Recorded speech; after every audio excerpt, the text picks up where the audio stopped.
दोस्तों, अगर आप किसी की बुराई व चुगली करते हैं, किसी के बारे में बुरा बोलते हैं या किसी से जलन व ईर्ष्या का भाव रखते हैं, तो ऐसी भावनाएं आप अपने हृदय से सदैव के लिए बाहर कर दें, क्योंकि यदि आप ऐसा करते हैं तो ये सब आपकी तरक्की और खुशियों को रोक देते हैं। आपके आगे बढ़ने की राह में आपका अहंकार खड़ा हो जाता है, और जहां अहंकार होता है वहां सब कुछ नष्ट हो जाता है। आज इस वीडियो में हम आपको एक छोटी सी कहानी सुनाने जा रहे हैं, जिसमें यह समझ आएगा कि किसी के अच्छे या बुरे कर्म किस प्रकार से एक न एक दिन उसके सामने आते हैं। यदि आपने अभी तक हमारे चैनल को सब्सक्राइब नहीं किया है तो कृपया चैनल को सब्सक्राइब कर लें। बहुत समय पहले की बात है, एक नगर में एक गरीब पुजारी अपनी पत्नी के साथ रहता था। एक दिन वह किसी कार्य के लिए नगर गया था। लौटते समय उसने देखा कि रास्ते में एक कोयल एक रोटी को पकड़कर खेत में खाने की तैयारी कर रही थी। तभी पुजारी ने कोयल की चोंच से वह रोटी छीन ली। मुंह का आहार छिन जाने पर कोयल ने निराश होकर आकाश की ओर देखा और कहा, दूसरे को दुख देना अच्छी बात नहीं है। उस दिन कोयल बहुत उदास हो गई। बाद में जब वह रोटी के बारे में सोचती तो पुजारी को श्राप देते हुए कहती, जिस तरह तुमने मुझे निराश किया, एक दिन तुम भी उसी तरह निराश होगे। कोयल ने कुछ दिनों तक कुछ नहीं खाया और भूख से उसकी मृत्यु हो गई, जबकि पुजारी उस रोटी को अपने घर ले गया और खुशी खुशी खा लिया। कुछ समय बाद पुजारी के घर एक पुत्र का जन्म हुआ। वह देखने में इतना सुंदर था कि जो भी उसे देखता उसे अपने हाथों में उठा लेता। माँ बाप उसे देखकर अपनी सारी चिंताओं को भूल जाते। धीरे धीरे वह बालक बड़ा होने लगा और माता पिता की खुशियों का केंद्र बन गया। जैसे ही वह युवक नौजवान हुआ, विधाता की विडंबना से पुजारी और उसकी पत्नी की खुशी छिन गई।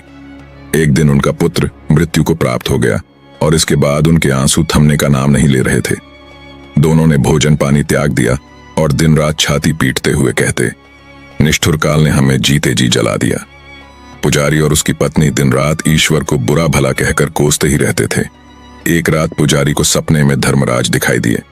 धर्मराज ने कहा, तुम जो पुत्र के लिए सिर पटक कर रो रहे हो, यदि उसे देखना चाहते हो तो मेरी एक बात माननी होगी। कल पूजा घर के भीतर जाकर दरवाजा बंद कर सोना और 2 दिन तक किसी को वहां न आने देना। अगले दिन पुजारी ने अपनी पत्नी को सपने का हाल बताया और धर्मराज के कहे अनुसार पूजा घर में जाकर सो गया। गहरी नींद में जाने पर चित्रगुप्त वहां आए और पुजारी का शरीर वहीं छोड़कर उसकी आत्मा को अपने साथ यमपुरी ले गए। यमपुरी में पुजारी ने कई भयंकर दृश्य देखे। कहीं पापियों को चित्रगुप्त पीट रहे थे, कहीं उन्हें नरक कुंड में फेंक रहे थे। ये अजीब मंजर देखकर पुजारी के होश उड़ गए और वह कांपने लगा। चित्रगुप्त उसे लेकर धर्मराज के पास पहुंचे। धर्मराज ने पुजारी को सांत्वना दी और कहा, डरो मत, उन नौजवानों की तरफ देखो, क्या उनमें से कोई तुम्हारा पुत्र है? पुजारी ने ध्यान से देखा और अपने पुत्र को वहां पाया। अपने पुत्र को देखकर वह भावुक हो उठा और बोला, जी महाराज, वह मेरा ही बेटा है। धर्मराज ने कहा, उसे यहां बुलाओ, अगर वह ना आए तो जाकर उसे बुला लाओ। पुजारी ने कई बार पुकारा लेकिन पुत्र नहीं आया। निराश होकर उसके पास जाकर पुजारी ने कहा, मेरे बच्चे, मैं आया हूं, मेरे साथ चलो। मगर उसका पुत्र उसकी तरफ देख ही नहीं रहा था। तब पुजारी ने उसका हाथ पकड़ा और कहा, मेरे बच्चे, इधर देखो, मैं तुम्हारा पिता हूं। पुत्र ने गुस्से में कहा, तुम मुझे बेटा क्यों कह रहे हो? मैं तुम्हारा बेटा नहीं हूं। तुमने एक बार कोयल को उसके मुंह का निवाला छीनकर कष्ट दिया था, उसी का बदला लेने के लिए मैं तुम्हारे घर जन्मा था। अब याद आया ना? जैसे तुमने मुझे तकलीफ दी थी, वैसे ही मैंने तुम्हारे मन को पीड़ा देकर तुम्हारा साथ छोड़ा। बेटे का जवाब सुनकर पुजारी का मन उदास हो गया। वह धर्मराज के पास गया और बोला, वह मेरा बेटा नहीं है। धर्मराज ने कहा, तुम मुझे बेवजह दोष दे रहे थे, अब पता चल गया ना कि गलती किसकी थी। इतना कहकर धर्मराज ने चित्रगुप्त को संकेत किया और उन्होंने पुजारी की आत्मा को वापस उसके पूजा घर में पहुंचा दिया। जागते ही पुजारी ने अपनी पत्नी को पूरा घटनाक्रम बताया। इसके बाद पुजारी और उसकी पत्नी ने दिवंगत पुत्र के लिए शोक करना बंद कर दिया और सच्चे कर्म की राह पर चलने का निश्चय किया। दोस्तों, यह कहानी हमें यह सिखाती है कि किसी के साथ बुरा बर्ताव, जलन, ईर्ष्या या अन्याय का परिणाम अंततः हमें ही भुगतना पड़ता है। जैसे कर्म करते हैं वैसे ही फल मिलता है। हमें अपने कर्मों के प्रति सदैव सचेत रहना चाहिए, क्योंकि जो बोगे वही काटोगे। दोस्तों, आपको इस वीडियो में एक और छोटी सी कहानी का श्रवण करते हैं, जिसे आप सुनकर शायद कभी भूल नहीं पाएंगे। अगर कहानी अच्छी लगे तो वीडियो को लाइक, शेयर, कमेंट करके चैनल को सब्सक्राइब करना ना भूले। एक नगर में दो कुत्ते रहते थे। दोनों आपस में गहरे और अच्छे मित्र थे। वे हमेशा साथ रहते और साथ सोते थे। उनमें से एक कुत्ता काला था तो उसका नाम सोनू कुत्ता था। दूसरा कुत्ता लाल था तो उसका नाम मोनू कुत्ता था। एक दिन दोनों कुत्तों ने तीर्थ यात्रा करने की सोची, किंतु उन्हें रास्ता नहीं पता था। उन्होंने निश्चय किया कि यात्रा शुरू तो करें, रास्ता अपने आप निकल आएगा। एक दिन वे दोनों एक साथ तीर्थ यात्रा पर निकल पड़े। चलते चलते उन्हें एक नगर दिखाई दिया। काफी रात हो गई थी तो वे एक पेड़ के नीचे सो गए।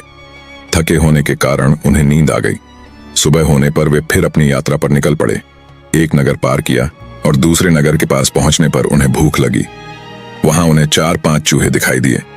मोनू की पूंछ खड़ी हो गई और वह सोनू से कहता है, क्यों गंडक जी, आप फरमाएं तो मैं इन 3-4 चूहों की चटनी बना डालूं। सोनू कुत्ता ने गर्दन हिलाकर कहा, नहीं भाई मोनू कुत्ता, हम तीर्थ यात्रा पर निकले हैं और तीर्थ यात्रा में किसी की हत्या करना पाप होता है, तो आप कोई दूसरा उपाय खोजो जिसमें कोई जीव की हत्या ना हो तथा हमें कुछ ऐसा न खाना पड़े जिससे हमारी तीर्थ यात्रा भंग हो। दोनों कुत्ते एक रास्ते पर रुक गए। वहां पर एक मंदिर था। कुछ देर आराम करने के पश्चात दोनों ने फैसला किया कि अलग अलग दिशा की ओर चलना चाहिए। जिसको जो मिलेगा खा लेंगे। एक साथ चलते तो दोनों में से किसी का भी पेट नहीं भरेगा।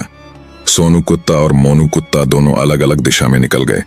जाने से पहले उन्होंने तय कर लिया कि वे वापस आकर इसी जगह पर मिलेंगे। मोनू कुत्ता चलते चलते एक नगर में पहुंचा। वहां एक दयालु हरिनाथ संत रहते थे। वह पूजा पाठ करके भोजन करने ही जा रहे थे। उनकी पत्नी ने उनके लिए भोजन की थाली तैयार कर रखी थी। हरिनाथ संत ने भोजन को भोग लगाया ही था कि मोनू कुत्ते ने झट से उनकी थाली में मुंह डाल दिया तथा एक रोटी उठाकर वहां से भाग गया। और हरिनाथ संत ने ईश्वर का नाम लिया और हाथ धोकर उठ गया। हरिनाथ संत ने अपनी पत्नी से कहा, बेचारे यह सोनू कुत्ता भी कितना भूखा है, आप ये भोजन की थाली इन्हें ही खिला दीजिए। हरिनाथ संत की पत्नी गुस्से में बोली, ये क्या कह रहे हैं आप? इस सोनू कुत्ते को यह थाली, इसमें 2 तरह की सब्जी, अचार, दही, खीर और पूरियां हैं। हरिनाथ संत दया से बोले, तुम ठीक कहती हो, पर यह भी भूखा है। मान लो कि यह थाली इसके ही भाग्य में लिखी थी। इसके बाद हरिनाथ संत ने मोलू कुत्ते को खूब पेट भर भोजन कराया और मोलू कुत्ते ने उसे ढेरों दुआएं दी। उधर सोनू कुत्ता एक दिन रमेश व्यापारी के खेत पर जा पहुंचा, जो जंगली जानवरों को खेत से भगाने में जुटा था। व्यापारी की पत्नी ने खाने की थाली रखी थी जिसमें आलू और मक्के की रोटियां थीं। व्यापारी जैसे ही थाली खोलने वाला था, सोनू कुत्ते ने उसमें मुंह डाल दिया और थोड़ा सा रोटी का टुकड़ा लेकर भाग गया। यह देखकर व्यापारी गुस्से से आग बबूला हो गया। उसकी आंखें क्रोध से लाल हो गईं। उसने गालियां देते हुए अपनी लाठी उठाई और सोनू कुत्ते पर इतना जोर से वार किया कि उसकी कमर टूट गई। वह दर्द से कराहते हुए सोनू कुत्ता ज्यादा दूर भाग नहीं पाया और व्यापारी की लाठियों का शिकार हो गया। मोलू कुत्ता चौराहे पर आराम कर रहा था और सोनू का इंतजार कर रहा था। जब उसने दूर से सोनू को आते देखा तो वह उसकी ओर दौड़ा, लेकिन जैसे ही उसने सोनू की टूटी कमर देखी वह बहुत दुखी हुआ। उसने पूछा, भाई तुम्हारे साथ ऐसी दुर्दशा किसने की? कौन पापी है जिसने एक रोटी के लिए तुम्हारी कमर तोड़ दी? सोनू की आंखें भर आईं और उसने सारी बात बताई। यह सुनकर मोलू ने दुखी होते हुए कहा, उस व्यापारी को मैं जरूर सबक सिखाऊंगा। सोनू ने भी कहा, और मुझे भी हरिनाथ संत का कर्ज चुकाना है। उन्होंने मुझ पर इतनी कृपा की है कि मैं उनके लिए आशीर्वाद से भरा हूं। इस प्रकार दोनों ने अंततः यह निर्णय लिया कि उन्हें प्राण त्याग देना चाहिए और फिर दोनों के घरों में जन्म लेना चाहिए।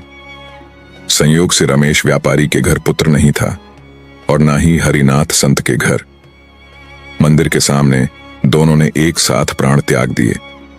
कुछ समय बाद सोनू ने रमेश व्यापारी के घर पुत्र रूप में जन्म लिया, जिसने उसकी कमर तोड़ी थी।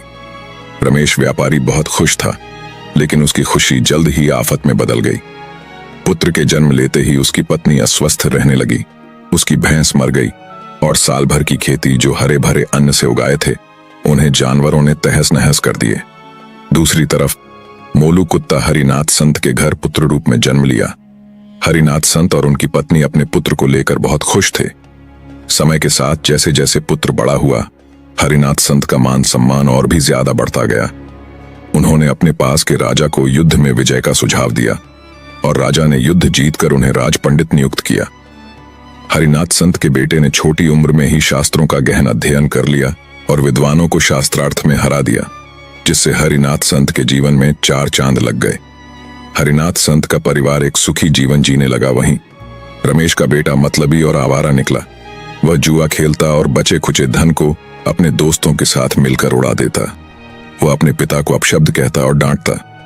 रमेश व्यापारी दुखी होकर एक विद्वान के पास गया और समस्या बताई। विद्वान ने उसे सलाह दी कि उसे शादी कर दे। शादी के बाद बड़े से बड़े बिगड़े लोग भी सुधर जाते हैं। व्यापारी ने भी विवाह की योजना बनाई। इधर हरिनाथ संत ने भी अपने बेटे के लिए एक कन्या ढूंढी और धूमधाम से विवाह किया। ईश्वर की कृपा से हरिनाथ की बहू भी संपूर्ण संपन्न मिली, जो देखने में अत्यंत सुंदर, चरित्रवान और शास्त्रों में ज्ञानी थी। हरिनाथ संत के बेटे की पत्नी के आने से उनका घर स्वर्ग बन गया। रमेश व्यापारी ने भी अपने बेटे का विवाह करा दिया, लेकिन शादी के अगले ही दिन उसका बेटा चल बसा। रमेश सिर पकड़कर चिल्लाने लगा, हाय, मेरा बेटा मेरी कमर तोड़कर चला गया। वहीं हरिनाथ संत का बेटा एक बड़े से नगर में कथा कह रहा था। इस संसार में जो जैसा कर्म करता है उसे वैसा ही फल मिलता है। कर्म का फल 2 रूपों में मिलता है और कभी न कभी सामने आता ही है। कोई भी इंसान अपने जीवन में जैसा कर्म करेगा वैसा ही फल पाएगा। कर्म ही व्यक्ति के जीवन की सबसे बड़ी पहचान होती है। व्यक्ति आपको भूल जाए पर आपके किए हुए कर्म को कभी नहीं भूल सकता। आपके कर्म आपके चरित्र को दर्शाते हैं। सफलता के लिए सकारात्मक कर्म जरूरी है, क्योंकि कर्म ही हमारे भविष्य को निर्धारित करते हैं। दोस्तों, इस कहानी से हमें यह सीख मिलती है कि हमारे कर्मों का फल अवश्य मिलता है। चाहे हम अच्छे कर्म करें